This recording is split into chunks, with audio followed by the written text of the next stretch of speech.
আসসালামু আলাইকুম। ওয়ালাইকুম সালাম ওয়া রাহমাতুল্লাহি ওয়া বারাকাতুহু। আমরা বলরব মিডিয়ার পক্ষ থেকে এসেছি। আজকে ইজতেমার প্রায় শেষ দিন, আখিরি মোনাজাত হবে আজকেই, মোটামুটি প্রায় 11টার দিকে হতে পারে এরকম আশ্বাস হয়েছে। তো যারা হয়তো এই ইজতেমায় কোনোদিন আসেনি বা আসে না, তারা এখানকার পরিবেশ সম্বন্ধে কিছু বুঝতেও পারবে না বা বুঝেও তারা উঠতে পারবে না। এটা একটা তাদের সমস্যা। যতক্ষণ পর্যন্ত এই জায়গায় আসবে, এখানে কত মানুষের সমাগম, কীরকমভাবে মানুষ চলাফেরা করে থাকে দেখে, এটা তার দেখার দরকার আছে। যারা হয়তো দেখে না বা আসে না, তারা এই জিনিসটা কিন্তু মানুষের কাছে ফুটিয়ে তুলতে পারবে।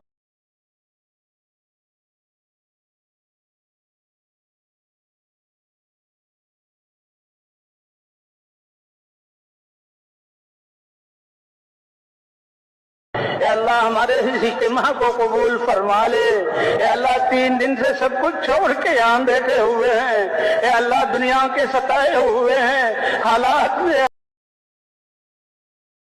बड़े मुकदमात से बरी फरमा या अल्लाह। आखिर से बड़े मुकदमे का फिक्र उम्मत के दिलों में पैदा फरमा। कब्र के अज़ाब और जहन्नम के अज़ाब का यकीन उम्मत के दिल में पैदा फरमा। कब्र के अज़ाब और जहन्नम के अज़ाब से गफलत फरमा। कब्र के अज़ाब और जहन्नम के अज़ाब से गफलत फरमा।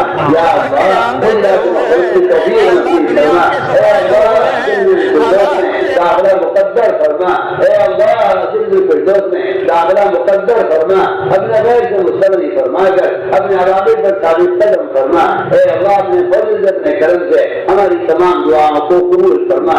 रब्बना तक़ब्बल मिन्ना इन्नका अंतस समीउल अलीम व तुब अलैना इन्नका अंतत तव्वाबुर रहीम। सुब्हान रब्बिका रब्बिल इज्जति अम्मा यसिफून व सलामुन अलल मुरसलीन।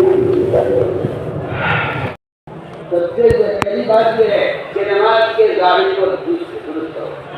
अगर नमाज का ज़ाहिर दुरुस्त नहीं है, इस नमाज में कोई इख्तिलाफ, इस नमाज में कोई खुशू नहीं होगा। ये नमाज इस काबिल नहीं होगी कि आपको मुनक़िद हो जाए। दूसरी बात होगी नमाज पर कि इसमें अल्लाह का ध्यान हर वक्त लाने की कोशिश करो। এখানে তো না बात ये है कि जाए कि नमाज सही हो जाए, बात का अंदाज हो जाए। जब कोई हाजिर पेश आए तो मेरा ध्यान नमाज की तरफ जाए। अगर ये तबीयत हो जाए तो मैं समझता हूँ हमारा इज्जत ऐसे लोगों के असबाब की तरफ बढ़ने से पहले ही बताया